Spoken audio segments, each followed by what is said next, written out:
मध्य प्रदेश के सागर में आज आजाद समाज पार्टी के राष्ट्रीय कोर मेंबरान दामोदर यादव आए। उन्होंने भीम आर्मी के साथ एक रैली निकाली है। वो बोले हैं कि भीमराव अंबेडकर जी का स्टैचू ग्वालियर हाई कोर्ट में लगकर रहेगा, विरोध तमाम हो, 1 लाख लोग ग्वालियर पहुंचेंगे।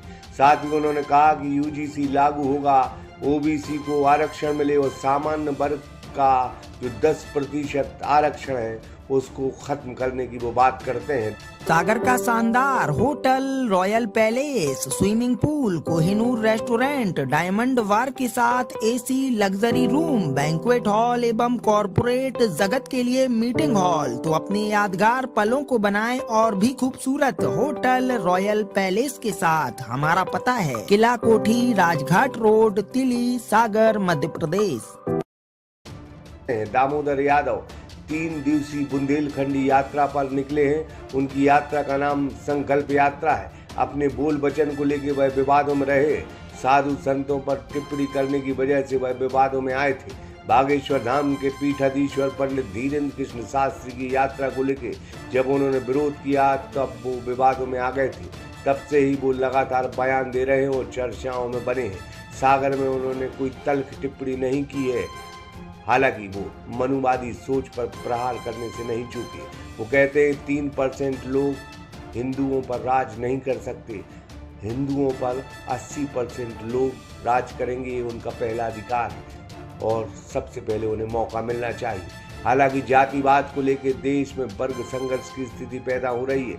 जहां विदेश तरक्की की राह पर है, वहीं भारत जातिवादों में उलझा है और यूजीसी का मुद्दा इन दिनों बेहद गरमाया हुआ है। बात सिर्फ इतनी है कि सरकार वोट बैंक की राजनीति के लिए वर्ग संघर्ष की स्थिति उत्पन्न कर रही है। परिणाम निकले संवैधानिक मूल्यों की स्थापना के लिए, बाबा साहब की स्टेच्यू लगाने के लिए, यूजीसी के बिल को लागू करवाने के लिए, ओबीसी का आरक्षण दिलाने के लिए, प्रमोशन में रिजर्वेशन लागू कराने के लिए और गैर संवैधानिक तरीके से जो आरक्षण दिया गया है उसको समाप्त करने के लिए, जिसको हम ईडब्ल्यूएस कहते हैं, इन सारे मुद्दों को लेके हमने यात्रा निकाली है। किसी भी कथावाचक संत साधु, किसी भी धर्म, किसी भी जाति, किसी भी वर्ग से हमारा विरोध नहीं है। हमारा विरोध है तो गैर संवैधानिक गतिविधियों से, हमारा विरोध है तो मानवता को खत्म करने वाली जो सोच है, साजिश है, जाति पाति के आधार पर ऊंच नीच की सोच है, उसके आधार पर होने वाले भेदभाव है, उससे हमारा विरोध है। यूजीसी में पिछड़ा वर्ग को सम्मिलित किया गया, उससे ज्यादा पेट में दर्द हुआ, क्या मानते हैं? मैं ऐसा मानता हूं कि आज बीजेपी कांग्रेस दोनों के चेहरे सामने आ गए हैं। पिछड़ा वर्ग का जो लोग विरोध, जो यूजीसी का विरोध कर रहे हैं, वो यूजीसी का विरोध नहीं बल्कि ओबीसी का विरोध है। आने वाले चुनाव में इन सबको सबक सिखाने का काम करेंगे। आदरणीय भाई चंद्रशेखर आजाद जी इकलौते ऐसे नेता हैं जिन्होंने सदन के अंदर ये आवाज पूरी मुखरता से उठाई और उनके हम सब सिपाहियों ने, हम सब साथियों ने सड़कों पर लड़ने का काम किया। रूढ़िवादी विचारधाराएं, देखिए, जो भी मान्यताएं ऐसी हो जिनसे समाज का नुकसान हो, मानवतावादी सोच को नुकसान पहुंचे, हमारे संविधान को नुकसान पहुंचे, वो हर हाल में गलत है, उनको खत्म करेंगे। ओबीसी के आप लोगों के बड़े नेता हैं तो हाँ, ठीक कहा आपने ठीक कहा, ये नेता हैं। अच्छा हुआ आपने नहीं कहा कि वो कथावाचक हैं, वो संत हैं। आपने ठीक कहा कि वो नेता हैं, लेकिन ये हिंदुओं के नेता नहीं। हिंदू तो दामोदर यादव भी पैदा हुआ है। दामोदर यादव के सरकारी रिकॉर्ड में लिखा तो हिंदू ही है और कृष्ण वंशज कहलाता है। यादव होने के नाते उन ग्रंथों को अगर आप मान लो तो फिर हिंदुओं के ठेकेदार 3% लोग कैसे बन जाएंगे? इस देश में अगर हिंदुओं की आबादी अगर 80% है तो 80% में अहीर भी बैठा है, गुर्जर भी बैठा है, बलाई समाज का भी बैठा है, जांगड़ा समाज का भी बैठा है, अहिरवार भी बैठा है, जाटव भी बैठा है, हर जाति के लोग बैठे हैं। SC, ST, OBC के लोग जो 90% हैं, उनका अधिकार पहले बनता है। लेकिन ये धार्मिक व्यवस्थाओं को अपनी दुकान चलाने के लिए कोई उपयोग करेगा तो हम उसका विरोध करते हैं। मिश्रा जी ने विरोध किया है, आप मूर्ति लगाने पहुंचेंगे तो भाई उसमें काउंटर करेंगे, तो क्या कहेंगे? मैं नहीं जानता जिसकी आप बात कर रहे हो, ये वही लोग हैं। मैंने कहा ना कि 70 साल में बाप कौन बदलता है, ऐसे लोगों से पूछा जाना चाहिए। 70 साल में बाप नहीं बदला जाता। सागर में वो अनिल मिश्रा आए थे, बड़ा भव्य स्वागत हुआ था उनका एक बार। मैं नहीं जानता उस व्यक्ति को, वो इस लायक नहीं है कि ऐसे लोगों के बारे में कोई बयान दूं। Thank you. देखिए, हम लोग नागपुर में दीक्षा भूमि से निकले हैं और ग्वालियर हाईकोर्ट परिसर तक जा रहे हैं। आप सबको मालूम है, ग्वालियर हाईकोर्ट परिसर के अंदर बाबा साहब अम्बेडकर की स्टेच्यू को लेके कुछ सत्ताधारी सत्ता के संरक्षण के कारण कुछ संविधान विरोधी लोग मनवादी सोच के लोग बाबा साहब की स्टेच्यू नहीं लगने दे रहे हैं।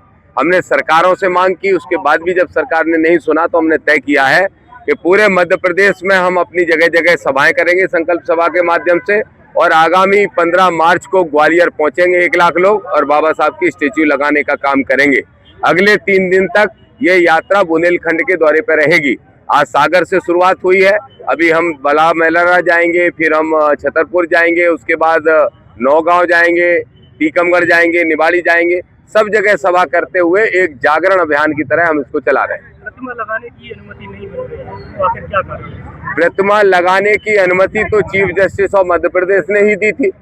उसके बाद ये सोच है कहीं ना कहीं जो बाबा साहब ने संविधान लिखा है, अब कुछ लोग कह रहे हैं कि हम बाबा साहब ने संविधान ही नहीं लिखा, उनको संविधान निर्माता ही नहीं मानते। तो ऐसे लोगों से मैं यही कहूंगा, जो लोग कह रहे हैं 70 साल के बाद बाप कोई नहीं बदलता, 70 साल तक वही लोग बाबा साहब को संविधान निर्माता मान के फोटो पे माला पहनाने का काम करते थे। आज किसी ना किसी बड़े राजनीतिक षड्यंत्र के तहत ये सब किया जा रहा है। बागेश्वर बाबा की कभी न कभी वही सरकार इस वर्ग संघर्ष का शिकार भी हो सकती है। कई पार्टियां आई, कई चली गई, देश की अखंडता का कोई कुछ नहीं बिगाड़ पाया है। दामोदर यादव का फिलहाल छतरपुर में बेजा विरोध हो रहा है। छतरपुर के लोग ये मानते हैं कि दामोदर यादव सनातन धर्म पर प्रहार करते हैं, वो हिंदुओं के साधु संतों पर प्रहार करते हैं, वो मुस्लिम धर्म पर कोई टिप्पणी नहीं करते, बल्कि सिर्फ हिंदुओं को ही और उनके धर्म को टारगेट कर रहे हैं। इसलिए छतरपुर उनको नहीं आने दिया जाएगा। अब उनको परमिशन मिली है या नहीं मिली है, यह तो वक्त रहते पता चलेगा। लेकिन दामोदर यादव छतरपुर सागर के बाद पहुंच रहे हैं और छतरपुर में उनका विरोध बेजा हो रहा है। वसीम कुरैशी के साथ शंकर विश्वकर्मा, सागर एक्सप्रेस न्यूज सागर।